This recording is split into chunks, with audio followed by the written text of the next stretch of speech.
라디오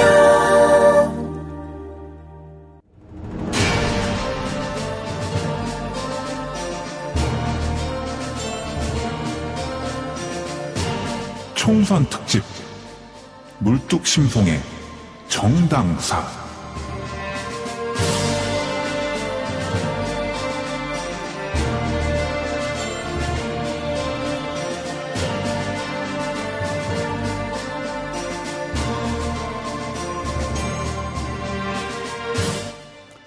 안녕하세요. 물뚝심송입니다. 총선 특집 물뚝심송의 정당사 어느덧 3부를 맞이했습니다. 오늘은 분량이 많아서 빨리 진행하도록 하겠습니다. 예, 오늘도 미디어 협동조합 조합원이자 대의원이신 홍승아 씨와 함께하고 있습니다. 안녕하십니까? 네, 안녕하십니까? 예, 벌써 처음 시작할 때 막막하기만 하더니 어느새 3부네요. 글쎄요, 제가 1, 2부 때는 너무 적응이 안 돼서 버벅대가지고 이 물뚱님의 명성에 누를 끼치나 싶었는데. 아, 그런 말씀하지 마세요. 무료로 봉사하는 거니까 그냥 참고서 같이 한번 가주세요. 예, 이제 이번 회를 넘어가게 되면 이제 벌써 절반을 넘는. 네. 예, 대장정의 길에 함께하고 계십니다. 물뚝심송의 정당사 3부 자유당 부정선거의 역사 편을 시작하도록 하겠습니다.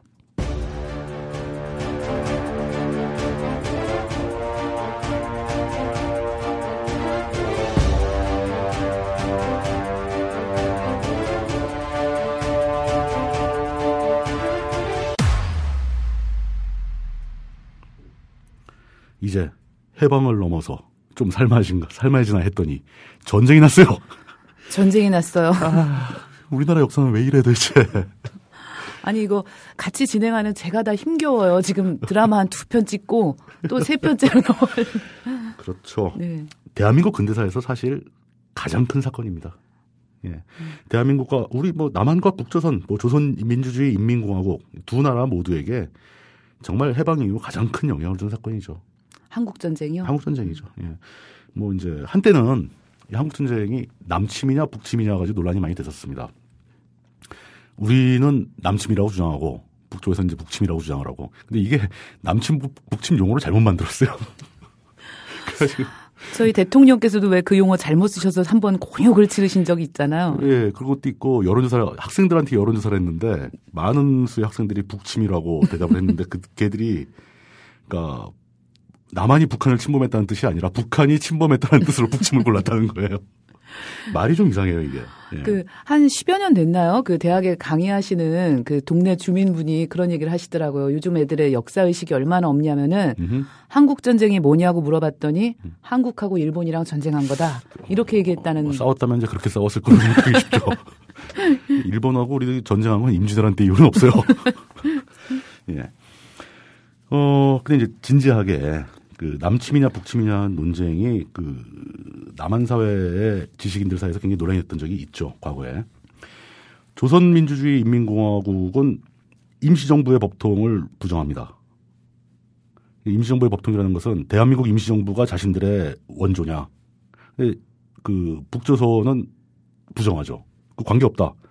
우리는 확실하게 48년 9월 9일에 건국된 거 맞다. 근데 제가 주장하고 싶은 것은 우리 사회에서, 대한민국 사회에서 48년 건국서를 주장하는 사람들은 종북 여부를 검사해봐야 됩니다. 구구절에 막 혼자 만세 부르고. 그럼 집에서 축하하고 있을지 몰라요. 구구절 북한 건국일입니다. 그게 48년도예요. 저도 참 구구절이라고 말하고서 막 엄청 지금 찔리는. 대한민국의 헌법에 정통성이 써 있죠. 대한민국 임시정부의 법통을 계승한다. 우리는 1919년인 거예요. 그런데 이제 그런 북조선을 건국한 김일성이 사회주의 이념을 기본으로 국가를 설계했는데 기본적인 목적이 한반도 전체의 해방이죠. 민중해방, 인민해방. 국가의 정체성이고 국가의 목표였던 거예요. 어쩔 수 있나? 그 사람들이 그런 목표를 가지고 나라를 세웠다는데. 사실 인민을 해방하겠다 그러고서 한 거는 서로 싸우자는 거잖아요. 어찌 보면. 그렇죠. 그러니까 그냥 공산주의 이념에 의한 한반도 전체의 통일이 조선민주주의 인민공화국이라는 그 정체불명의 국가의 지상 목표예요. 그 유명한 적화통일. 적화통일이죠. 그 적화통일이 그 적이 빨간색 적자죠. 네네. 그러니까 공산화시키겠다. 이게 국가의 목표라는데 그 목표를 달성하기 위해서 김일성은 마오, 중국을 공산화시킨 마오의 밑에 있던 팔로군에 있어 그 산하에 가장 강력한 전투력을 갖고 있었다는 조선 의용군들, 그 중에 일부를 흡수해서 귀국시켜서 조선인민군을 굉장히 서둘러 창설을 하죠. 그때 이미 몇만의 규모의 병력을 갖고 있었습니다. 아까 팔로군을 벤치마킹을 해서 그 사람들의 전쟁 기술을 배운 거예요? 벤치마킹에서 기술을 배운 게 아니라 예. 팔로군 산하의 병력이 그대로 넘어옵니다. 아, 그대로? 팔로군 산하에서 예. 가장 잘 싸우던 부대가 조선인 부대였어요. 그게 어떤 평가가 있냐면은 사실 중국인들은 일본을 그냥 또 하나의 군벌로 간주합니다. 근데 거기는 원래 민족 개념이 좀 희미하잖아요. 다민족 국가고. 네. 근데 조선인들은 일본을 원수로 생각을 하죠. 왜? 팔로군 산하에 들어간 조선인들은 대부분이 청산리 전투 이후에 벌어진 일본군의 그 청야작전, 마을을 초토화시키는 작전이 있죠. 그때 가족을 잃었던 남자들이에요. 굉장히 절박하게 그럼 싸움을 했겠네요. 절실한 거죠. 이 사람들은 존재의 목표가 일본군을 죽이는 게 목표였던 거예요. 원수를 죽이자. 네. 뭐 전쟁의 승리 이런 건 먼 뒷얘기고 지금 내 눈앞에 일본군 보이면 죽인다. 그러니까 전투력이 장난이 아니었던 거죠. 그래서 팔로군에서도 일본군하고 좀 어려운 전투가 벌어지면 조선인을 투입했다고 합니다. 그럼 이기고 온대요. 뭐 그랬던 얘기가 있는데 그들이 해방 이후에 아직 중국은 해방 직후 한참 있다가 공산화가 되잖아요. 팔로군의 전쟁이 끝나지 않은 상태였는데 자신들이 자원해서 북한으로 넘어옵니다. 와서 조선인민군 창설의 모태가 되는 거죠. 그래서 조선인민군이 초장부터 굉장히 강력한 전투력을 가진 경험 많은 군인들을 보유한 부대가 된 게 이런 연유가 있었던 거죠. 저 처음 알았어요. 그래서 처음에 그 기세가 엄청났군요. 어마어마했던 거죠. 그들은 장담했어요. 일주일이면 나만 다 점령할 수 있다. 나만의 군인이 누가 있냐. 아무도 없지 않냐. 이런 식으로 자신만만했던 거죠. 근데 그들이 실수한 것은 미국의 존재를 과소평가했다. 라고 볼 수 있는 건데. 어쨌든 간에 그렇게 조선인민군을 창설하고 김일성은 계속 해방 전쟁을 원합니다. 원해가지고 중국의 마오와 소련의 스탈린에게 지속적으로 요구를 하죠. 전쟁을 일으키겠다. 지원해라. 그리고 확답을 받자마자 전쟁을 일으킨 겁니다. 이것은 그냥 가설이 아니고 북한과 러시아 사이, 그리고 소련 사이에 북한과 중국 사이에 오간 문서로 다 확인이 된 내용이고 이 덕분에 한때 이제 우리 사회에서 남침이냐 아니면 뭐 북침은 아닌데 남침 유도설이냐 가지고 논란이 됐던 남침 유도설이 힘을 잃게 되는 거죠. 브루스 커밍스의 남침 유도설이 남한 지식인 사회에서 꽤 힘을 얻었던 시절이 있습니다. 많이들 기억하실 거예요. 근데 그게 어떤 사실적인 문서에 기반해서 그 가설은 무너졌다라고 보는 거죠. 그러니까 남침 전쟁이 확실해요. 북한이 먼저 한 겁니다. 나쁜 거. 전범이에요. 아니 그러면은 실제로 김일성은 소련하고 중국하고 예. 왔다 갔다 하면서 전쟁을 실제로 추인을 받고 준비하고 승인 받고 지원을 받은 거죠. 그런데 그 움직임을 미국은 알았을 텐데 몰랐나 보죠. 아니 지금 골프공 하나도 다 식별할 수 있다는 그건 요즘이고 당신은 미국도 오래전이에요. 옛날에 위성도 없었어요 그때는. 심지어 미국은 전쟁 발발 직전에 에치슨 지난 회에 얘기 나왔던 에치슨이 미국의 방어 라인에서 한반도를 제외시켰잖아요. 네, 그게 굉장히 컸죠. 굉장히 컸죠. 그러니까 이것 때문에 브루스 커밍스도 남침을 유도한 거 아니냐 뭐 이런 얘기까지 나올 정도고 또 거기다 우리의 좀 그런 대통령 이승만 대통령도 수시로 북한을 자극합니다. 그러니까 북진 통일하겠다. 그러니까 남한의 유권자들, 남한의 민중들은 이승만한테 통일 어떻게 할 거냐고 계속 물어본 겁니다. 그랬더니 이제 자기가 단독 선거해가지고 단독 정부를 수립했잖아요. 북한하고 말이 완전히 대화가 끊긴 거죠. 그러니까 남은 것은 무력 통일밖에 없다. 그러니까 우린 북진 통일하겠다. 쳐들어가겠다. 그러면서 그때 한 이제 이승만표 드립이 점심은 평양에서 먹고 저녁은 신주에서 먹겠다. 저도 그 얘기를 들었던 것 같아요. 그래서 그게 북침의 단서가 될 만한 워딩이다. 뭐 이런 식으로. 문제는 뭐 평양이고 신의주고 북한을 쳐들어갈 군대 자체가 없었어요. 이게 국방경비대 같은 걸 창설했는데 뭐 몇백 명, 몇천 명 레벨이었고 북한은 그때 이미 6만 7만이 넘었습니다. 병력이. 계속 늘어나고 있었고. 거기다가 군대라는 게 남한에는 사실 군 출신이라고 부를 수 있는 사람이 일본군 출신밖에 없는 거죠. 그러네요. 예, 일본군에 직접 장교나 병사로 참여했던 거 아니면 학병이거나 이런 사람들은 전투 경험이 그렇게 좋지 않아요. 근데 북한은 팔로군 출신들이 장악하고 있는 거니까 전략 전술이 훨씬 뛰어나죠. 거기다가 북한 전역에서 젊은이들을 모병해서 신병들을 키우니까 빠른 속도로 병력이 늘어나고 있었고. 게다가 또 정신무장이 또 좀 잘 돼 있겠어요. 사상적 무장이 돼 있었고 거기다가 그들의 화기, 무기는 소련이 공급해줬고 심지어 남한에서는 처음 보는 탱크도 있었고 뭐 장난 아니었던 거죠. 근데 그런 상황에서 뭐 점심을 평양에서 먹고 뭐 저녁은 이거는 완전히 드립도 이런 허무맹랑한 드립이 없는 거예요. 그러니까 그때 당시에 군사력으로 봤을 땐 북한이 월등했다는 거죠. 월등했던 거죠. 그러니까 미군이 개입하지 않는다면은 비교가 안 될 수준. 근데 그런 상황에서 그런 소리를 한다는 것은 이런 거죠. 현실 세계에서의 자신의 능력, 자기가 다스리는 국가의 능력을 인지하지 못하고 프로파간다는 잘하고 대중연설을 잘하고 이미지는 잘 만드는데 실무 능력은 형편없는 지도자. 뭐 얼마 전에 통일은 대박이라고 하셨던 어떤 분도 떠오르는데요. 자꾸 요즘 사람하고 비교하지 마세요. 아니 저는 역사라는 게 이어지니까. 자꾸, 우리는 괜찮아요. 네. 여기 국민TV PD들이 위험해. 저 어서 탈퇴해야 될 것 같아요. 우리 이제 이거 방송 내보내고 멀리 도망가면 되죠. 거기다 이제 미국이 남한을 제외시켰고 그래서 남침 유도설 같은 게 나오긴 했지만 김일성은 확실하게 전쟁 준비를 했고 계획적으로 전쟁을 일으켰습니다. 그렇게 1950년 6월 25일 새벽에 한국전쟁이 발발을 하죠. 과거에 우리 사회에서는 한국전쟁이라고 안 불렀죠. 6.25 사변. 6.25 동란. 6.25 동란. 뭐 이렇게 불렀고 북한에서는 이걸 조선전쟁 또는 조선해방전쟁, 남조선해방전쟁이라고 불렀죠. 중국에서는 이걸 항미 원조전쟁이라고 불렀습니다. 왜냐? 그러니까 북한의 공산주의자들이 미국과 싸우는데 중국이 원조를 했다. 라는 거니까 미국에 대항해서 자기네들이 원조한 전쟁이다. 그러니까 항미 원조전쟁이라는 이름을 불렀고 미국을 비롯한 이제 서방 세계는 대부분 코리안 워, 한국 전쟁이라고 불렀죠. 근데 이제 비판적인 관점에서는 우리 스스로 한국 전쟁이라고 부르는 건 뭔가 약간 제3자적 입장에서 부르는 거 아니냐. 뭐 이래서 한국 전쟁이라는 말이 안 좋다고 하지만 저는 임진왜란도 그렇고 6.25 전쟁도 그렇고 전쟁에 날짜 붙이는 거 별로 안 좋은 것 같아요. 그러니까 어디에서 벌어졌는가를 봤을 때 한국 전쟁 또는 조선 전쟁이 제일 정확하다. 장소를 기준으로 보고. 예. 그렇게 부르는 게 맞을 것 같습니다. 새로운 색다른 시각이라면은 그 유명한 도올 김용옥 선생, 이 머리카락이 없으신 분이죠. 아니 그렇게 말씀하셔도 돼요? 아니 전 사실을 묘사했는데. 당대 석학이라고 하셔야죠. 그분은 모르겠어요. 탈모인인지 아니면 그냥 삭발을 하신 건지 모르겠어요. 잘.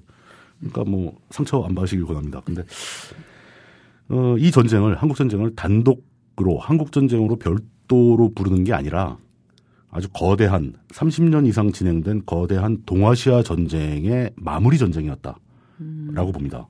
저는 그 견해가 맞다고 생각을 해요. 한국 전쟁은 별도로 띄어진 남한과 북한 간의 전쟁은 아니었거든요. 동아시아 지역에서 발생한 전 세계 강대국들이 다 참여한 아주 긴 동아시아 전쟁의 대미를 장식하는 마지막 전쟁이었다라고 보는 거죠. 그러니까 실제로 말해서 일반적인 내전은 아니다. 그렇게 그렇죠. 말씀하시는 거죠. 세계적인 차원의 전쟁이죠. 2차 대전이 마무리되고 후속타로 벌어진 어떻게 보면 또 하나의 2차 대전이었다라고 볼 수도 있겠죠. 어쨌거나 우리나라는 아주 초토화됐습니다. 자, 뭐 망했죠 완전히. 굳이 구구절절 평가할 필요가 없어요. 그냥 나라가 끝장났어요. 남한만 끝장난 거 아닙니다. 북한은 다 끝장났어요. 평양 시내가 90%가 파괴되고, 네. 뭐 남한도 뭐 건물이 남한한 게 없죠. 사람들 뭐 군인도 많이 죽었지만 뭐 미군도 많이 죽고 유엔군도 많이 죽었지만 민간이 200만 이상 죽었고 초토화됐습니다 나라가. 정치사 순간적으로 중단돼 버렸죠. 이제 개전 초기에 황당한 상황이 조금 정리된 다음엔 다시 정당이 이어집니다. 네네. 예, 우리는 그 얘기를 해야 되는 거죠. 하지만 이제 초반에 도망다니기 바빴던 개전 초기에는 뭐 정치고 뭐고 없었겠죠. 자, 여기서 이제 우리가 생각해 볼 이유는 이승만이 원한 대로 그 2대 총선이 12월로 진짜 연기되었었다면 2대 총선도 못할 뻔했어요. 그러네요. 총선도 못하고 어쩌면 이승만이 뭐 그냥 야 뭐 의회 필요하냐 그냥 가자 뭐 이럴 수도 있었을 것 같아요. 전시니까. 에치슨이 그럼 그때 잠깐 잘 도와준 거네요. 빨리 해라 그래요. 한 게 다행이죠. 그래 이승만 세력이 그 5월 달에 총선을 치르고 의회 내에서 세력이 약화되는 덕분에 그 이승만 입장에서는 뭐 나름대로 자기 권력을 또 유지하긴 했지만 불행한 전쟁을 막기 위해서는 뭐 어떻게 고마워하지 하기까지는 안 했겠죠. 그랬을 것 같아요. 예, 정확하게 알 수 없어요. 사람이 좀 그렇지만 설마 그 정도까지는. 예, 그렇습니다. 뭐 지난 시간에 제가 이제 전쟁 발발 초기에 또 그 인민군이 수도 서울에서 진격을 멈추고 정지하는 바람에 전쟁의 판도가 바뀌었다. 그런 관점에서 보면 조봉암의 농지개혁이 대한민국을 살린 것이다. 라는 좀 약간 좀 많이 나가는 가설을 또 설명을 드렸고. 근데 많이 나가지만 설득력 있잖아요. 저는 설득 당했어요. 예, 그렇습니다. 그런 점에서 당시에 대한민국을 구할 정도로 그 농지개혁을 성공적으로 완수한 조봉암은 구국의 영웅이잖아요. 그 심지어 뭐 권력을 유지하기 위해서 권력욕 때문에 그렇다 하더라도 조봉암을 기용해서 농지개혁을 하도록 한 이승만은 대단한 업적을 세운 거잖아요. 그렇죠. 예. 그래서 보편적으로 보니까 이 국가의 생명력, 생존력이라는 게 국가가 와해되지 않고 버틸 수 있는 힘이 어디서 나오는가. 국가의 구성원인 국민들의 만족과 행복에서 나온다는 거죠. 농민들을 만족시켰기 때문에 대한민국이 버틴 거잖아요. 만족을 못 시켰으면 없어질 뻔했는데. 그렇다면은 대한민국이라는 국가를 구한 게 농민들에게 토지를 분배한 그 작업이었다면은 오늘날의 대한민국이라면은 이 국가의 구성원인 국민들의 만족과 행복을 가져오려면 뭘 해야 될까? 기본소득 얘기하시려고 그러신 거 아니에요, 혹시? 제가 어디선가 핀란드 예를 들면서 딱 걸리셨죠? 예. 뭐 그런 거 하면은 국가가 강해진다는 얘기예요. 그러니까. 사람들이 행복하고 만족해야 뭐 먹고 사는 거지. 그거는 저는 정말 예. 필요한 조건이라 생각해요. 그럼요. 다른 거 다 필요 없습니다. 사람들이 여유 있고 행복하고 잘 살면은 다 국가의 존립을 좋아하게 돼 있죠. 근데 지금은 저희가 그때처럼 단순하게 땅을 나눠줄 수도 없고, 그럼 부자한테 돈을 뺏어서 나눠줘요? 그건 이제. 좀 너무 위험한 발상인가요? 위험한 위헌적 발상이죠. 그냥 기본소득 정도 해주면은 대한민국이 얼마나 튼튼해지겠는가. 제도적으로. 예, 뭐 이런 생각을 해본다는 거죠. 네. 오늘은 이제 그런 얘기 할 시간은 아니니까. 이건 오늘 진짜 갈 길이 많은데 빨리 가야 되겠네요.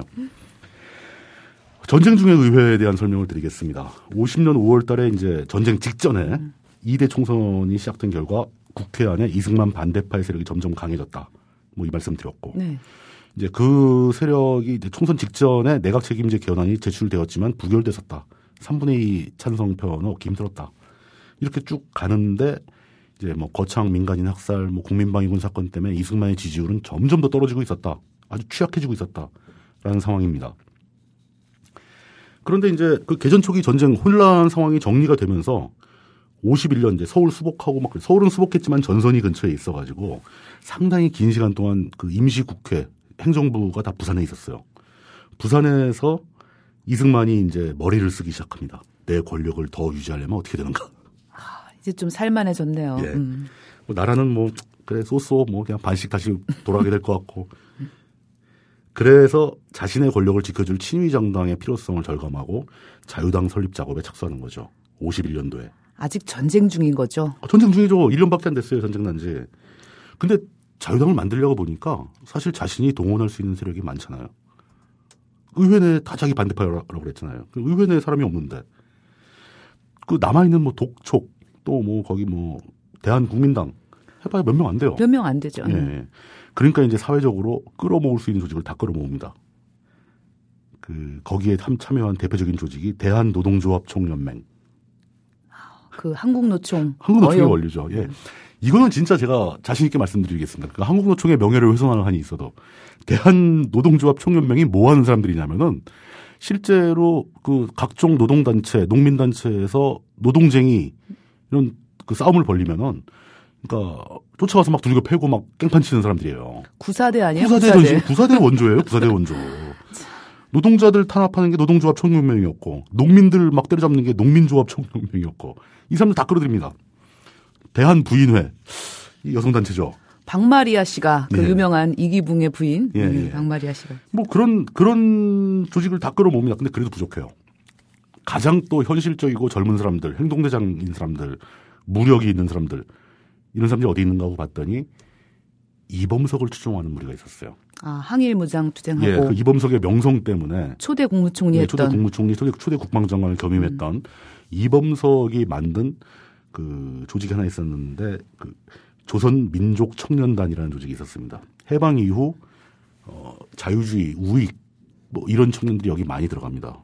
이게 사실은 평양에서 이제 집과 땅을 다 잃어버리고 쫓겨나서 내려온 그 서북 청년단 사람들에 비해서는 덜 폭력적이었지만 서북청룡단 하니까 갑자기 제 피가 그냥 확. 무시하죠. 거기 무서운데요. 거긴. 아, 거긴 말씀하시지 마세요. 근데 이범석의 조선민족청년단 줄여서 족청이라고 그러는데 이 족청도 만만치 않았어요.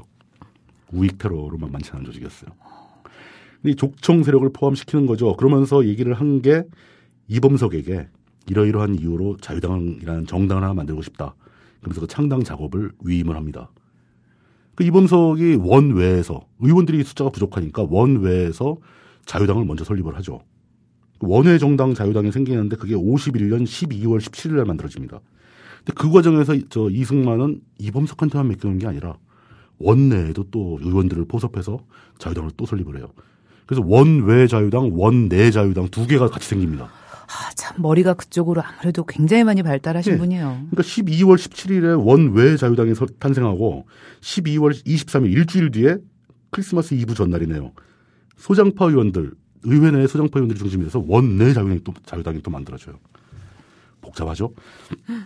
이렇게 자유당을 건설하는 한편 이제 그 한민당의 후예인 민국당이 주도하던 내각제 개헌안을 무력화시키고 네. 그때까지 의회에서 대통령 선출하던 것을 직선제로 바꾸기 위한 직선제 개헌안을 만든 거예요. 간선제를 직선제로 예. 바꾸기 위한 개헌안. 예. 그러니까 의회 내에서는 자기 지지자가 없으니까 일반 유권자를 대상으로 선거를 하자 힘들더라도. 그러니까 그러면서 재빠르게 자유당 생기기도 전에 51년 11월 달에 이미 직선제 개헌안을 한번 정부가 제출을 합니다. 근데 52년 1월 18일 날 이제 표결에 들어가는데 부결되죠, 당연히. 의회 내에 자기 지지 세력이 없다라는 걸 확인을 한 거죠, 이제. 자, 그러면서 명분을 만든 거죠. 정부가 개헌안을 제출했는데 의회가 반대를 하고 있다. 전쟁 중에. 의회를 해산시키나요? 해산시키겠다. 실제로 해산시키겠다고 나섭니다. 그러면서 자기 입으로 의회가 나쁘니까 해산시켜야 되겠다라고 얘기하긴 그러니까. 네. 명분을 쌓기 위해서 그때 이제 흔히 말하는 관제 민의를 동원하는 거죠. 민간단체의 성명으로 지금 전쟁 중인데 정부가 하는 일을 국회가 방해하다니 이럴 수가 있는 것인가. 국회 해산하라. 라고 외치는 민간 조직을 막 동원을 하기 시작합니다. 저희가 자유총연맹, 어버이연합 이런 거랑 똑같은 일을 했네요. 그 유전자가 어디 가겠습니까? 자, 급기야 이제 52년, 51년 11월 달에 제출했다가 52년 1월 달에 부결되니까 52년 5월 25일에 경남, 전남, 전북 지역, 그러니까 사실 안전한 지역, 전선에서 멀리 떨어진 안전한 지역 전체에 계엄령을 선포합니다. 전쟁 중에. 계엄령을? 이것도 코미디 아닌가요? 앞뒤가 안 맞는 거죠. 그런데 이걸 하기 위해서 그런 거죠. 바로 다음 날 5월 26일에 내각제를 주장하는 야당 의원 50명이 넘는 의원들을 헌병을 동원해서 버스로 잡아가 버립니다. 버스에 태워서. 아니, 한쪽에서는 그래도 미지나나마 전쟁이 계속되고 있는데 왜 헌병을 동원해서 자신의 그 정적들 국회의원을 잡아가고. 국회의원들을 잡아가는 거예요. 이게 정상적인 사고에서 할 일인가요, 이게? 전쟁 중이니까 묵인돼야 된다고 생각하겠죠. 예. 전쟁 중인데 의회가 정부를 방해한다, 이런 명분을 걸고 가는 거죠. 그러니까 이거를 갖다가 이제 부산의회에서 벌어졌기 때문에 부산 정치파동이라고 부릅니다. 유명한 사건이었어요. 막 사진도 찍혔어요, 다. 그러자 이제 급기야 당시 부통령직을 갖고 있던 이제 인천 김성수는 폭발을 하죠. 그러면서 대통령 탄핵을 요구하면서 사표를 써버립니다. 사퇴해버려요. 용자였네, 용자. 근데 호응이 없어요. 자기만 그만둔 거야. 하려면 좀 사람들을 모아서 하든가, 탄핵을 하든가. 좀 동아일보스럽다고 말을 해도 될까요? 자기 이미지만 관리해, 자기 이미지만. 이에 대한 이제 비난 여론이 막 급등하자 국회를 해산하려고 했는데 사람들이 막 부통령까지 나서가지고 반대하고 그러니까 사람들이 이게 아닌가 보다 막 이렇게 생각을 하게 되니까 국회 해산을 보류합니다. 6월 4일 날 발표를 해요. 국회 해산까지는 안 하겠다. 근데 이제 그때 그 부산에 국제 구락부란 말 기억하세요? 구락부? 네, 저기 남산의 외교 구락부 있죠. 그게 그 클럽을 일본식으로 발음한 거라고 하더라고요. 네. 그런데 구락부 무슨 클럽에서 야당 의원들을 중심으로 이제 반독재 호헌 구국 선언이라는 게 벌어지는데 6월 20일이었죠. 이 현장에 괴한들이 난입해서 의원들을 습격합니다. 이 괴한들 아까 그 무슨 청년단 그래서 그쪽이겠죠. 근데 괴한으로 되는 거 보니까 신원이 확인이 안 된 거예요. 경찰이 출동을 안 하는 거죠. 그리고 25일엔 반대로 이승만 암살 미수 사건이 벌어집니다. 그 2부에서 말씀하셨던 이게 전혀 알 수가 없어요. 배후를 이 야당 의원들이 사주한 건지 아니면 이승만 쪽에서 자작극을 벌인 건지 여론을 위해서 전혀 모르겠어요. 그리고 31일 계속 며칠 사이로 벌어지는 일들이에요. 6월 30일에는 민중 자결단이라는 정체모를 테러 집단인데 뭐 안에 군인도 있고 경찰도 있고 막 그랬대요. 아니 이름이 너무 비장해요. 민중 자결단 이것도 일제 잔재 아닙니까? 그렇죠. 가미가제 네. 뭐 이런. 국회의사당 부산에 있던 국회의사당을 그 자결단이 포위를 해버리는 바람에 의원들이 80명이 넘게 국회의사당 안에 갇혀요. 강제 연금이 되는 거야. 사실 이런 말씀 드리긴 참 뭐하지만 전쟁보다 여기가 더 재밌는데요. 이게 전쟁이죠. 뭐 국회와 행정부의 전쟁이 벌어진 거야 지금. 아이고 진짜 의회 자체를 부정하기 시작한 거죠. 이승만 권력이. 전쟁의 이제 그늘 속에 숨어서 진짜 완전히 정당사라고 부르기 힘든, 그러니까 정당들 의회 권력과 행정 권력이 정면으로 충돌해서 의회 권력이 순환을 당하는 현장이었던 거죠. 권력에 눈이 멀면 이 정도까지 할 수 있다는 앞뒤 안 가리는 겁니다. 거기다 전쟁을 오히려 더 명분 삼고 그렇게 하다 보니까 결국은 이제 이승만이 뜻하는 대로 자유당 쪽에서 장택상, 당시 자유당 설립할 때 참여했던 장택상을 중심으로 다시 개헌안이 만들어집니다. 근데 이게 의회에서는 내각제 개헌안을 추진했었잖아요. 그 내각제 개헌안 갖다 놓고 정부에서 지난번에 그 직선제 개헌안 냈었잖아요. 그거 갖다 놓고 양쪽에서 문장을 섞어가지고 문장을 새로 쓰는 것도 아니고 가지고 뚝딱뚝딱 해가지고 그 직선제 개헌안을 제출하는데 이 별명이 이제 양쪽에서 발췌해서 만들어서 발췌 개헌안입니다. 너무 무성의해 보면. 그러니까 대통령, 부통령 직선제 넣고 예. 또 양원제 넣고 이런 식으로 해서 짬뽕 스타일로 만들었던. 야, 니들 안도 들어갔지 않냐 이러면서. 정말 너무하네요, 정말. 너무하죠. 그러면서 이제 군인과 경찰을 동원하고 의회를 완전히 포위해 놓고 무력 시위를 하면서 그 52년 7월 4일에 이 발췌 개헌안이 통과가 됩니다. 중요한 건 아직 한국 전쟁이 끝나지 않았어요. 아직 전쟁 중이야. 그 대통령 직선제가 된 거예요. 이게 참 저는 되게 웃기는 게 52년으로부터 이제 약 35년쯤 지난 뒤에 87년도에 네. 그 독재자가 반대로 간선제를 원하고 민중들이 들고 일어나서 직선제를 하자 그러면서 호원을 철폐하겠다. 그 체육관 좋아하시던 그분 말씀하시는 거죠? 그 반짝반짝 하시는 분하고 정반대로 싸워요. 35년 지난 뒤에는. 35년 전에는 싸우는 게 정반대였어요. 이게 역사가 반복되는 거죠. 이게 사실 그 상황을 바꿔가면서. 왜 계속 이래야 할까. 뭐 결국 뭐 이것 역시 또 역사야 아이러니.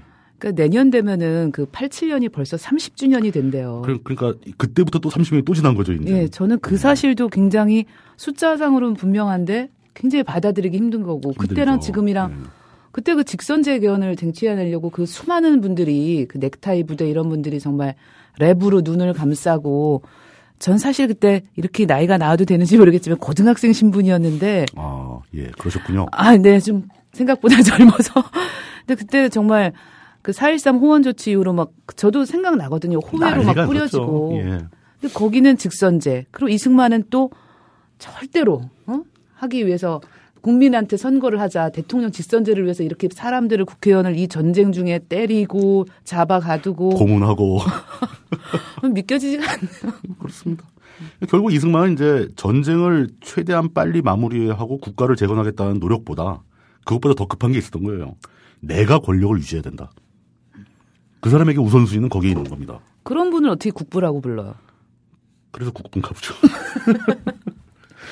대단한 권력자였습니다. 그러니까 제가 이분에 대해서 참 그렇다라고 표현할 수밖에 없어요. 어떤 다른 표현이 적합하겠습니까? 모르겠어요. 그 이후에 또 공화당을 보면서 박정희를 뒤져봐야 알겠지만 아직까지는 박정희 때는 묘사가 좀 달라지겠죠. 그리고 이제 발췌 개헌안 통과 과정에서 자유당은 그 자신들의 존재의 의미를 과시하게 되는 거죠. 자유당의 작품이었던 거예요. 그리고 이제 이승만은 원하던 자신의 지지 정당을 가지게 되는 거네요. 만들어냈죠. 네. 예, 그 자신을 옹호할 수 있는 친위 정당을 만들고 그 정당들이 막 서둘러 움직이더니 자신이 원하는 개헌안을 통과시켰잖아요. 그게 뭐 자발적이고 협박이건 뭐건 무력 시위건 뭐건 막 때렸을 거예요. 막 찬성하면 때리고 막 그랬을 거예요. 이때 나온 드라마들 많잖아요. 네. 저 깡패들 우르르 중절 못 쓰고 나와서. 네가 뭐 의원 날이면 다냐 그러면서 막 때리는 거 그런 거죠. 자, 이 전쟁이 마무리되고 끝나갑니다. 이 전쟁을 마무리하는 과정에서도 이승만이 여러 가지 일을 벌리는데 포로 석방 같은 것도 막 해버리고 막 미국도 깜짝 놀래키고 좀 그 미국 사람들이 저 할아버지는 이상해 뭐 이렇게 생각했을 거예요. 그것 때문에 잠깐 미국이랑 사이가 안 좋아졌다는. 네. 그러다 뭐 한미 상호 방위 조약도 만들고 뭐 여러 가지 다 했고 그런데 이제 정당사에서 이제 발췌 견항이 제일 중요하죠. 네. 그래서 이승만이 여기서 그 자신의 진면목을 드러내는 행동을 한 번 더 하는데 이 발췌 견항이 통과될 때까지만 해도 이승만이 지속적으로 국민들에게 유권자들에게 이렇게 얘기를 합니다. 내가 지금 대통령 직선제를 하려는 이유는 내가 출마하려고 하는 게 아니다. 나는 이미 나는 대통령을 이미 했기 때문에 출마할 생각이 전혀 없다. 라고 얘기를 했는데 이 개헌이 되자마자 그 자유당 쪽에서 이승만의 재출마를 요구하는 탄원서를 돌리면서 서명을 받아요. 아, 그래도 모양새는 갖췄네요. 모양새는. 그래서 350만 명이 여기 서명했다고 주장을 합니다. 당시에 유권자 전체 숫자가 한 800만 됐을 거예요. 저는 이때부터 이 서명운동 같은 거 잘 안 믿습니다. 그러니까 한 명이 한 10,000명쯤 하고 대리 서명. 뭘 했는지 아닌지 알게 뭐야. 그냥 막 대충 주장하는 거지. 근데 수치가 350만 명. 그러니까 예전에 저 87년 뭐 그때 김영삼 전 대통령이 그 호헌 철폐 독재타도 그 네. 대국민 서명운동을 받겠다. 그래서 이제 밑에 있는 보좌관들이 몇 명을 목표로 할까요? 한 100만 명쯤 할까요? 그랬더니 야 100만 명이 뭐냐? 통 크게 1000만 명 해라. 1000만 명 국민 서명을 받은 적이 있어요. 역시 YS는 통이 크세요. 네, 통이 커요. 예. 이때보다 훨씬 통이 더 커진 거죠. 그러니까 자존심이 상한 거죠. 야 이승만이 350만 했는데 내가 100만 하면 되겠냐 뭐 이런 거. 그러면서 그 이승만은 그렇게 발표를 하죠. 결국 전혀 본의 아니게 난 결코 원하지 않았는데 국민의 뜻에 따라 겸허하게 재출마한다. 참 그렇습니다. 예, 예. 권력지향적인 면모를 다시 드러내는 거죠. 그러면서 그것도 자유당을 설립한 실력자가 이범석이었잖아요. 네. 자유당에서조차 당연히 부통령은 이범석일 거라고 생각을 한 거예요. 그 이범석 추종 조직을 네. 아까 이렇게 넘겨줬다고 자유당 내에 강력한 조직으로 네. 존재하는 거니까. 근데 부통령 후보를 엉뚱하게 함태영 목사라는 사람을 지명을 해요. 함태영 목사님은 당시에 이승만 나이가 77세. 희수. 함태영 목사가 81세. 자기보다 나이가 많은 사람을 부통령으로 지명합니다. 거의 비슷하네요. 저희 그 박근혜 정권 초기에도 평균 연령이 75세였나요? 아무튼 그러니까 이게 뭐냐면은 자신의 권력을 이어받을 후계자도 지명을 안 하는 거예요.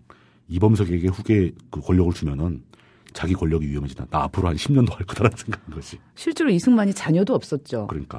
예. 그러니까 이범석은 뭐랄까? 그냥 쓰고 버려진 거예요. 팽당한 거예요, 그냥. 그 자유당 내부의 족청 세력이 너무 큰 거. 이것도 이승만에겐 마음에 신경이 거슬렸을 거고. 그 이범석에게 부통령 자리를 주면 자신의 권력이 위험해진다고 생각했을 수도 있죠. 그러니까 절대 2인자를 용납하지 않는 그런 성격이는군요. 그럼 이범석은 부당수에서 갑자기 평당원이 됩니다. 이승만 쇼크 먹어. 이범석은 쇼크를 먹죠. 내가 뭘 한 거지? 뭐 이렇게 되는 거죠. 저 같으면 족청 빼겠습니다. 그러면서 나중에 이제 이승만의 비서 출신, 말이 좋아서 비서지, 그 집안 저택에 일 봐주는 집사 같은 사람이었어요. 그 집사 출신인 이기붕이 2인자로 발탁이 된. 저는 그 이기붕 씨 하면은 많은 드라마에서 다뤘지만 그 가족사가 굉장히 또 드라마틱하잖아요. 또 혼란스럽고 드라마틱하죠. 치맛바람 일으키는 박마리아, 또 이강석. 그렇게 하면서 출마해서 52년 8월 5일 새롭게 개헌된 대통령 직선제 하에서 2대 대통령 선거가 실시가 됩니다. 여기서 총 선거인수 825만 9,428명, 820만 중에서 투표를 727만이 하고 523만 표를 얻어가지고 74.6%의 득표율로 당선이 되죠. 이제 전쟁 중인데. 전쟁 중에. 전쟁 중에 사람들이 투표도 많이 했어요, 보면. 그러니까 저는 한쪽에서 사람들이 죽어가는데 이렇게 투표를 이 권력욕이 어느 정도라면 이건. 근데 또 반면에 전쟁 중에도 의사 일정은 진행이 돼야 된다 이런 측면도 있는데 전쟁 중에 이렇게 자기 멋대로 막 선거를 만들어서 한 거잖아요. 사실 개헌까지 하면서 참 그래요. 그럼 이 74.6%라는 득표율은 지금도 뭐 전무후무한가요? 그 뒤에 더 높았죠. 이보다 더 높은 수치. 80% 나온 적도 있어요. 그럼 무효화된 선거지. 3.15 부정선거가 80% 나옵니다. 이때 이제 조봉암이 무소속으로 출마해서 11.4%를 득표하면서 2위가 됩니다. 두각을 나타내는 거죠. 그러니까 민중들의 지지를 받게 되는 거죠. 그때 야당 후보였던 민국당의 이시영 후보가 10.9% 3등을 합니다. 뭐 이렇게 저렇게 복잡한 역사가 진행되면서 전쟁이 끝나고 54년 5월 20일에 이제 3대 총선이 다가오는 거예요, 또. 정치사는 계속 그 총선, 대선 가죠.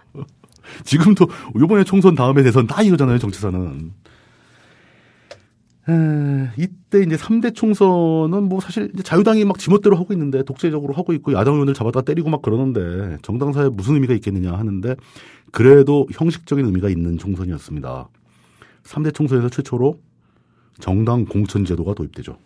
지금 그 말 많은 공천제 말씀하시는 거죠. 그럼 그 이전에는 뭐 하고 싶은 사람 있으면 자기가 그냥 후보로 신고하고 가서 이렇게 선거하고 그러는 거예요? 자기가 출마하고 사람들이 당신은 무슨 당이요? 그럼 나는 무슨 당이요? 그럼 그냥 되는 거예요. 그러니까 지금 우리가 누리고 있는 이 시스템들 이거 그냥 원래부터 있던 거 아니에요. 엄청 힘들게 만들어진 제도들이에요, 다. 하기야 정당이 없으니 뭐 그럼요. 지금처럼 컷오프의 아픔도 느끼지 않고. 이 당시 사람들이 지금 대한민국의 현재 정치 체제를 보면은 와 저렇게 최첨단 제도가 있었나 막 놀랄 거예요. 여러분들이 이거 지금 엉망이라고 생각하시지만 대단한 겁니다. 저 위안으로 삼겠습니다. 정당이 총선에 출마하는 자당의 후보에 대해서 일정한 과정의 그 심사를 거치고 공식 후보 자격을 인정하는 공천제가 자유당에 의해서 처음 도입됩니다. 자유당이 아무리 독재정당이라고 해도 이런 제도적 장치를 도입한 공로는 세웠다라는 건 알 수 있죠. 물론 이제 그 공천 주는 대상이 뭐 이제 공천 헌금 받고 해주고 뭐 이렇게 이랬겠죠. 뭐 그거야 뭐 차근차근 나아지겠지만 예. 세상에 진짜 쉬운 일 없죠. 지금도 공천헌금 같은 거 있지 않을까? 암암리에?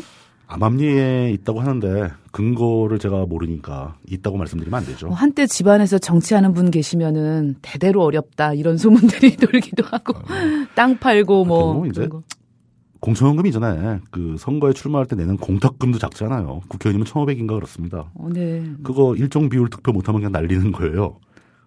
그냥 꿀꺽하는 거네 나라에서. 국고로 환수 내는 거죠. 그런데 그 국가는 그 후보를 위해 쓰는 돈이 1,500보다 훨씬 많아요. 선관위 운영비 같은 거, 선거를 운영하는데 비용이 무지무지하게 들어갑니다. 예. 3대 총선의 선거 결과는 자유당이 114석을 얻습니다. 203석 중에 과반을 득표로 한 거죠. 드디어 이제 여당이 과반 의석을 점유하는 시대가 된 거예요. 3대에 와서야. 그리고 야당이었던 민국당, 그러니까 한민당의 후예죠. 민국당은 15석. 이거 어디 두들겨 맞을까봐 무서워서 출마하겠어요? 아니, 전쟁 버프도 있었을까요? 전쟁 버프도 있죠. 사람들이 전쟁인데 여당 찍어줘야지 대통령한테 힘을 실어줘야지 이런 논리가 횡행을 했죠. 남아있던 독촉, 그때까지 독촉이 남아있었어요. 3석. 그리고 또 역시 무소속이 67석. 아직도 많아요, 무소속이. 그러니까 무소속이 이렇게 많다는 거는 그 이전에도 126석 뭐 계속 이랬잖아요. 근데 무소속이. 꾸준히 줄고 있잖아요. 네. 이제는 정당 정치가 시작된다는 뜻이죠. 3대 총선에 와서야 그렇게 되네요. 그러니까 1, 2대 총선에서 나타났던 그냥 온갖 정당들의 난립 구조는 어느 정도 해소가 됐는데 그럼에도 불구하고 아직은 정당 정치가 자리를 못 잡은 상태. 이 정도로 볼 수 있을 겁니다. 역시 아직도 개인의 명성과 개인의 능력과 뭐 이런 지역의 평판 이런 거에 기준한 무소속 출마자가 많았다는 얘기죠. 정당 정치 이전 단계입니다, 아직도. 여기서 또 중요한 현상이 또 하나 나와요. 한때 많이 쓰는데 요즘엔 잘 안 쓰죠. 여촌야도. 네네. 여당이 지방에서 이기고 도시에선 야당이 우세하다. 지금도 약간 그런 흔적이 있어요. 근데 대선 때 보니까 그게 많이 희석됐죠. 이제 미디어가 발전하니까 시골에 있다고 해서 뭐 뉴스 못 보는 거 아니고 신문 안 오는 거 아니고. 근데 예전에는 이제 시골엔 진짜 그런 거 없었죠. 이 시절만 해도 어지간한 시골 가면 전기가 안 들어왔던 시절이죠. 여러분들 그거 여담인데 70년대까지 우리나라 지방에 전기 공급 안 된 데 많습니다. 저도 선배들 중에 본인이 대학 들어갈 때까지 그 전기가 안 들어왔다라고 주장하시는 분들이 간혹 몇 분 계세요. 그렇죠. 예. 그분 있죠. 뉴스타파 시작할 때 광고 나오셨던 분. 진실이 중요해. 이영희 선생. 네네. 예. 그분의 증언에 의하면 함경도 지방에는 시골에까지 30년대에 전기가 공급되었다고 합니다. 북한은 발전소가 있었잖아요. 그 수풍 발전소 이것도 일제가 북한 지역의 공업을 발전시키기 위해서 전기방을 최대한 빨리 만들었죠. 그리고 해방 이후 상당 기간 동안 남한은 북한으로부터 송전 공급을 받았었습니다. 북한이 일방적으로 전기 끊어버린 바람에 남한이 갑자기 깜깜해졌어요. 전쟁 직전에. 예. 뭐 그랬던 일이 있습니다. 그러니까 이제 이때 여촌야도가 발생한다는 것은 아마 상징적으로는 미디어의 혜택을 못 받는 지역에서 그냥 전통적인 명성에 의한 투표가 벌어졌다.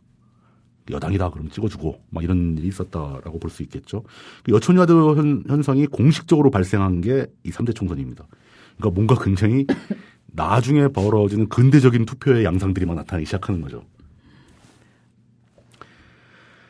이승만이 이제 권력욕으로 벌이는 그 전횡들이 도시에는 이제 좀 알려져서 도시에서는 이승만을 싫어하기 시작했는데 시골에서는 이제 이승만이 이제 독립투사, 뭐 국부, 뭐 이런 명성이 유지되고 있었다. 미국서 공부하고 온 사람. 당시에 SNS, 트위터만 있었어도 이러지 않았을 텐데. 종편이요? 종편이 있었으면 더 그랬을 수도 있고. 종편이 있었으면 외려 다. 이승만 인기가 더 좋아졌을 수도 있고. 뭐 그렇습니다. 이렇게 해서 이제 자유당은 실질적으로 의회를 점유합니다. 그러니까 2대 총선 때 이승만의 권력이 위협을 받던 의회가 그 의회라는 장소에 이제는 이승만의 권력이 의회까지 점령해버리는 그런 상황이 발생한 거죠. 제가 다 눈물이 나려고 하네요. 무서운 권력입니다. 예. 그러니까 이승만이 자신의 권력을 유지하기 위해서 정말 치밀하게 일을 준비하는 것 같아요. 그러니까 한국 내 기반이 전혀 없었던 사람이잖아요. 어찌 보면은. 그렇죠. 외국에서만 활동했는데. 예, 그 혈혈단신으로 와서 이렇게 자신의 정치적인 그 숙적들을 다 제거를 하고 자신의 집권 당까지 만들 정도면은 나름 이승만 입장에서 굉장히 고생하고 온 거잖아요. 어찌 보면 그 사람의 개인의 입장에서 봤을 때는. 그렇죠. 산전수전 다 겪은 거고 또 자신의 권력을 유지하는데 천부적인 소질이 있었을지도 몰라요. 그러니까 단순히 운이 아니라 뭔가 다 계획에 의한. 그렇다고 뭐 전쟁까지 계획한 거 아니고. 그러니까 혹시 정치는 뭔가 그 감각이 타고나야 되는 것 같아요. 그런 거겠죠. 뭐 분석해 볼수록 저는 항상 그렇게 생각을 합니다. 정치는 그 가능성의 예술이다. 이게 오토 폰 비스마르크의 얘기인데 그 돌아가신 김대중 전 대통령께서 이 말을 흉내를 내셨던 것 같아요. 정치는 살아있는 생물이다. 전 두 가지 말이 거의 똑같은 말이라고 보거든요. 알 수 없어요. 아무리 분석을 해도 알 수 없습니다. 그러네요, 정말. 예. 자, 이렇게 의회를 지배한 자유당은 또 이제 무슨 짓을 하게 되느냐? 아직도 더 남았습니까? 산 넘어 산이죠. 점점 갈수록 더하죠. 여러분 그렇게 쉽게 생각하시면 안 돼요. 이승만 보통 사람 아니야. 4.4.5입이라는 말이 있습니다. 4.4.5입. 예전 말이죠, 이것도. 지금 세대는 아마 거의 다 모를 것 같아요. 요즘엔 다 반올림이라고 하죠, 반올림. 인터넷 검색해 알 수 있는 이런 말인데. 그 컴퓨터 프로그래밍 언어에 보면 다 있어요. 라운드라는 건 이제 잘라 올린다, 뭐 이런 의미인데. 4는 버리고 5는 이제 자릿수를 올린다. 뭐 이런 내용이죠. 자, 이승만 3대 총선이 끝난 그 시점의 헌법. 그러니까 전쟁 중에 막 누동도 발췌해서 만든 그 희대의 헌법. 그 직선제 헌법에는 대통령의 임기가 4년이고 2회까지만 재임할 수 있다. 뭐 본의 아니게 출마했다 그래도 그때 법 위반은 아니었어요. 자기가 창피해서 그런 거지. 근데 2회까지만 재임할 수 있다고 정해되니까 2번 다 했잖아요, 이제. 네. 세 번째 못 나오는 거예요. 여기서 또 욕심이 났네요. 그렇죠. 조만간 3대 대통령을 뽑아야 하는 대선 시점이 다가오는 거죠. 몇 년 안에. 이승만이 2번의 임기로 만족할 리가 없죠. 뭐 자기 후계자도 안 뽑는 사람인데. 3선이 가능하도록 개헌을 하려고 하는데 법안도 참 황당하게 만들어요. 그러니까 대통령이 그러면 한 뭐 3회까지 중임이 가능하다 뭐 이렇게 만들든가. 부칙 조항을 뭘 붙였냐면은 초대 대통령은 무제한 연임이 가능하다. 종신. 초대만. 나만 돼. 내 이후에 다른 사람이 되면 그 사람은 2번만 해야 되는데 나는 무제한할 수 있어. 이런 식으로 고치는 거예요. 지금 저기 아프리카 콩고 이런 데서도 이 권력에 심취하다 보면은 자기 자신을 뭔가 특별한 사람이라고 생각하게 되는 것 같아요. 이런 문장을 보고 창피하다거나 이상하다고 못 느끼게 되는 거죠. 그 말씀에 전적으로 동의해요. 나니까 되는 거야 이게. 이렇게 느끼는 것 같아요. 그러면서 그걸 가지고 이제 들이미는데 야당들은 난리가 난 거죠. 도대체 이게 무슨 말도 안 되는 개수작이야 막 이러면서 막 화를 내고 있는데 문제는 자유당이 203석 중에 114석밖에 없잖아요. 근데 이건 개헌이지 않습니까? 3분의 2가 필요한 거죠. 그러니까 203석의 3분의 2는 135.3333. 그러니까 136석이 필요한 거죠, 이게. 아니, 법조문 그대로 3분의 2 이상이 필요하다고 그랬으니까 135.3 이상이 필요하니까 136석인 거죠. 네. 누가 해석해도 당연히 그게 해석되죠. 그래서 이제 자유당이 무소속 의원들을 포섭을 시작해요. 그래서 137표를 준비를 해요. 포섭에 승인을 받은 거지. 또 이탈표가 있었군요. 뭘 최대한 해가지고 이제 안심하고 투표를 했는데 135석이 5표가 나온 거예요. 그러니까 꼭 그런 분들 꼭 계신다니까요. 찍어준다 해놓고 꼭 이탈하시는 분들이. 그때 이제 누군지를 모르는 거죠. 무기명 투표를 했으니까. 그 막 미치고 팔짝 뛸 노릇이죠. 의회에서 표결 딱 끝난 다음에 제적의원 203석에 135표가 나왔으므로 그 가결 득표인 136표에 미달함으로써 부결점을 선포함 땅땅땅 때렸다고요.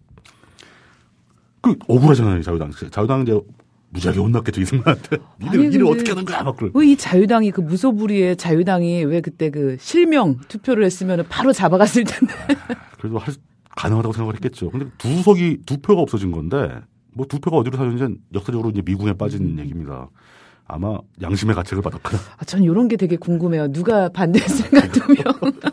그 직후에 루머가 하나 있긴 있었어요. 굉장히 유명한 루머라 다들 아는데. 네.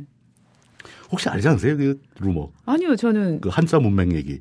한자 문맹 얘기. 그건 들었어요. 예. 간단히 설명드리자면은 그 137명 중에 한 명의 의원이 한자를 모른대요. 뭐 한글도 몰랐겠죠. 뭐 문맹이래. 근데 그 보좌관들한테 설명을 들은 거죠. 표결을 해야 되는데 어떻게 하느냐. 당시에는 투표 용지에 그 오를 가 아닐 부 한자로 써 있었던 거예요. 그래서 오를 가 밑에 동그라미를 쳐야 되는데 오를 가자는 그 네모가 있잖아요. 입구자가 있잖아요. 그래서 보좌관들이 네모가 있는 쪽에 동그라미를 치시면 됩니다라고 가르쳐줬대요. 근데 앞불싸 투표용지를 딱 펴보니까 안일 부도 그냥 일반적으로 쓰는 부자 말고 그 부자 밑에 입구자가 써 있는 안일 부자예요. 반대하는 분은. 잘못했네요. 양쪽에 다 네모가 있는 거야. 그래서 이 사람이 고민 끝에 양쪽에 다 동그라미를 쳤대요. 얼마나 고민이 됐겠어요. 그래서 무효표가 나오는 바람에 한 표가 빠졌다. 이게 루머입니다. 확인된 사항은 절대 아니고 시중에 퍼진 루머인데. 그래서 자유당은 그냥 크게 실망을 했겠죠. 근데 여기서 물러날 리가 없죠. 다음 날 아침 자유당이 발표를 합니다. 203석의 3분의 2는 135.3333인데 이걸 반올림하면 135석이니까 135표만 통과가 된 거다. 라고 부결 선언을 번복하고 가결 선포를 해버립니다. 국회의장을 불러가지고. 반올림이 내림 반올림. 그래서 그때 이제 시중에 아주 크게 유행을 하죠. 4.4.5입이다. 네. 뭐 그거 기억나실 겁니다. 그 송강호 씨가 주연으로 나왔던 효자동 이발소 영화. 네. 그 영화에서도 뭐 부인이 아이를 가졌는데 5개월 넘었으니까 과반수 됐잖아. 반올림해서 빨리 나아 지금. 뭐 이런 얘기도 하고 뭐 4.4.5입이란 말이 아주 널리 유행을 하죠. 다들 이제 정권을 비아냥거리는 말로 유행을 하게 됩니다. 그리고 세상은 시끌거렸지만 권력을 잡은 쪽에서 이렇게 무리한 일을 추진하면 또 그걸 뒤집기가 되게 힘들어요. 그대로 갑니다. 의원들 막 국회에서 농성하는 거 바로 진압돼 버렸죠. 뭐 별다른 저항이 없었어요. 근데 그때 이제 역사적으로 의미가 있는 아주 부수적인 사건이 하나 있는데 당시 자유당 소속 의원 중에서 기록을 보유한 사람이 있었어요. 최연소 당선 의원으로. 제가 바라던 바로 그분이시네요. 네. 그 최연소 당선 기록을 가진 젊은 국회의원 한 명이 이승만을 면전에서 비판하고 자유당을 탈당합니다. 동료들 몇 명과 함께. 그 사람이 바로 김영삼이죠. 결기가 대단하셨던 분이시잖아요. 젊은 시절에 김영삼은 장난 아니었었어요. 대단한 사람입니다. 뭐 나이 들어서는 큰 웃음을 많이 줬으니까. 큰 웃음을 많이 주셨어요. 예, 그러니까 뭐. 그렇게 해서 뭐 넘어가는데 별 지장은 없을 것 같아요. 그러면서 엉터리로 개헌된 헌법에 의해서 56년 5월 15일에 3대 대선이 치러지는데 이 3대 대선에서 이승만과 조봉암의 정면 대결이 벌어집니다. 굉장히 드라마틱해요. 근데 원래는 이게 요번 3부에 이 얘기가 끝을 냈어야 되는데 다음 시간으로 미루는 수밖에 없을 것 같습니다. 이거 방송이라는 게 시간 제한이 있어가지고 참 힘드네요. 열심히 달렸으나 내용을 소화를 못했습니다. 근데 워낙 그 자유당 그 양이 방대하고 너무 드라마틱해서 네, 너무 드라마틱해서 저도 질문하고 싶은 부분이 너무 많아서 또 뭐 많이 아시니까 질문을 안 할 수가 없어가지고 저도 질문하게 돼서 이렇게 시간이 초과가 됐는데 그럼에도 불구하고 더 자세하게 해주시는 게 듣는 청취자분들한테는 더 좋을 것 같아요. 재밌는 내용은 재미있게 하죠. 뭐 나중에 4부에 그 공화당 얘기할 거거든요. 박정희 독재 정권 얘기할 거고. 그거 재미없으니까 그걸 좀 줄이죠. 뭐. 오늘 남은 분량마저 하고. 근데 저는 아직도 그 박 얘기만 나도 좀 무서워서 저희 별일 없겠죠? 무섭죠. 무서운데 뭐 자기 아빠 욕했다고 뭐라 하겠어요. 뭐라 충분히 할 사람이구나 참. 뭐 우리가 무슨 일 있겠어요. PD들이 알아서 하겠죠. PD님들이. 근데 이때 그 김영삼의 출연은 좀 되게 드라마틱하네요. 드라마틱해요. 네. 예, 그리고 김영삼은 그 이후로 어떤 야당의 길을 가면서 민주화 투사에 대단한 민주화 투사의 경력을 쌓게 되죠. 김대중 전 대통령은 이보다 한참 뒤에 등장을 합니다. 낙선 경험도 많고. 예. 그 역사가 이렇게 이어지는 거라고 보이는데 그 결기는 참 멋지죠. 그럼요. 이런 결기를 가지셨던 분이, 그러니까 저만 해도 굉장히 이분을 좀 희화화된 정치인으로 머릿속에 남아있는 게 퇴임 이후 왜 고대에 강연하러 갔는데 고대생들이 막 왔지 않습니까? 그때 페트병에다가 그 차에 갇혀가지고. 예, 뭐 유명한 얘기죠. 예. 근데 그 일로 너무 좀 웃기게 돼버린 이미지가. 아니 그거 말고도 김영삼 전 대통령에 대한 재미있는 이야기는 많습니다. 그분이 한때 칼국수를 좋아하셔가지고 네네. 청와대 오찬에 초대하면 다 칼국수를 줬어요. 예. 근데 일부 그 참석자의 전언에 따르면 이거 지금 얘기도 되겠지? 사람들은 다 칼국수 주고 자기는 도로 앉아서 곰탕 먹었다는 얘기가 있어요. 뭐 그것뿐 아니고 김영삼 전 대통령 단식 투쟁하다가 보름달빵 먹다가 걸렸다는 얘기. 저는 그거를 그 문익환 목사한테 걸린 거로 돼 있잖아요. 네네. 그 문성훈 씨한테 직접 물어봤어요. 사실이냐 그랬더니 대답을 안 하시더라고요. 그러면서 막 웃으면서 하고 그냥 넘어가시더라고요. 그 방송에서 그 얘기 문성훈 씨가 직접 하는 거 자기도 이제 들었다. 그러니까요. 예, 들었다라고 인정을 하시더라고요. 사실 그런 정도면 좀 귀여운 에피소드 아니에요? 그러니까 건강한 신체를 굉장히 중요시하는 분이라서 단식 투쟁 기간에도 뭔가를 계속 드셨다.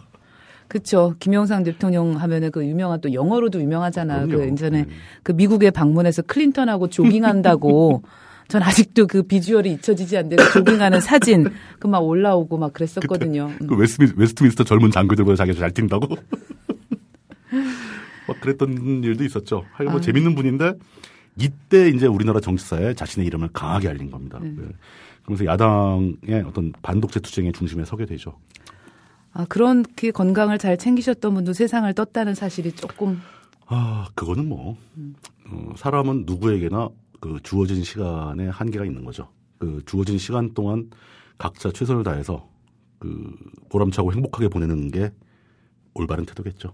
너무 욕심내지 말고 그 오래 살아서 뭐 합니까? 너무 오랫동안 그 이승만 한 개인의 그 권력욕, 집권욕, 그 야망에 대해서 너무 몰입을 했더니 인간의 그 생로병사에 대해서 조금 좀 철학적으로 될 것 같은 그런 기분이 들어요. 뭐 그런 것도 있죠. 그러니까 참 그렇기도 해요. 이승만 대통령 이제 얘기 조금만 더 가면 이제 4.19 혁명 벌어지고 이제 네. 뭐 자기들 표현으로 하야라고 하지만 쫓겨난 거잖아요. 몰락이 눈에 보이잖아 이제.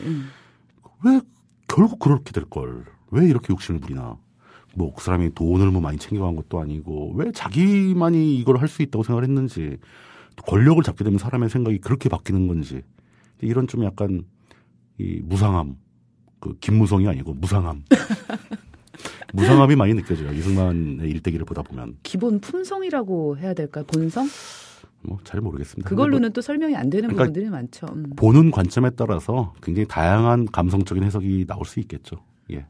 오늘 그 3부 이승만의 이야기는 마무리를 못하고 1부를 떼어서 4부로 넘기면서 마쳐야 할 것 같습니다. 네, 김영삼의 출연까지 일단 오늘 말씀을 하셨고요. 예, 함께 도와주신 분 그 미디어 협동조합 조합원이자 대변인이신 홍승아 씨였습니다. 네, 감사합니다. 오늘도 고맙습니다. 예, 수고하셨습니다. 이것으로 그 3부 총선 특집 물뚝심송의 정당사 3부를 여기서 마치도록 하겠습니다. 감사합니다.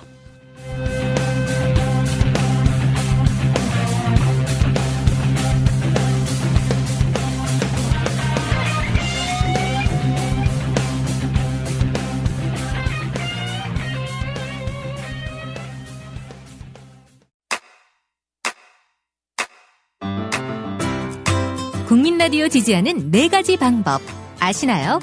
다운로드하기, 별점 주기, 댓글 달기, 구독하기. 국민 라디오를 보다 많은 이들에게 전할 수 있는 가장 손쉬운 방법. 다운로드하기, 별점 주기, 댓글 달기, 구독하기. 잊지 마세요. 다운로드하기, 별점 주기, 댓글 달기, 구독하기. me.